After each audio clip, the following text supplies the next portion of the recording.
king said, "If he be alone, there is tidings in his mouth." And he came apace and drew near. And the watchman saw another man running. And the watchman called unto the porter and said, "Behold, another man running alone." And the king said, "He also bringeth tidings." And the watchman said, "Methinketh the running of the foremost is like the running of Ahimaaz the son of Zadok." And the king said, "He is a good man, and cometh with good tidings." And Ahimaaz called and said unto the king, "All is well." And he fell down to the earth upon his face before the king, and said, "Blessed be the Lord thy God, which hath delivered up the men that lifted up their hand against my lord the king." And the king said, "Is the young man Absalom safe?" And Ahimaaz answered, "When Joab sent the king's servant, and me thy servant, I saw a great tumult, but I knew not what it was.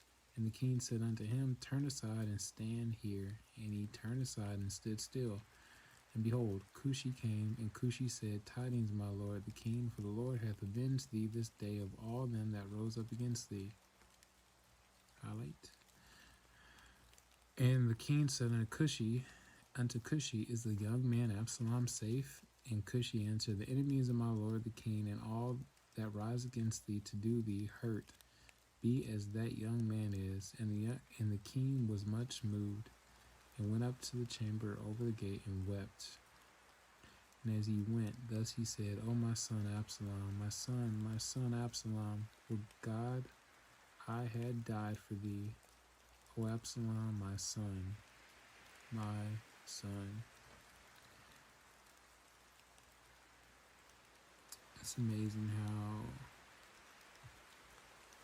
even though Absalom was trying to rebel against his father, basically he was ready to unalive his own daddy, still David still loved his son. And it just goes to show you that no matter what, I try to tell my kids this, and hopefully I don't get put to the test, but I try to tell them, no matter what you all do, just know that daddy will always love you.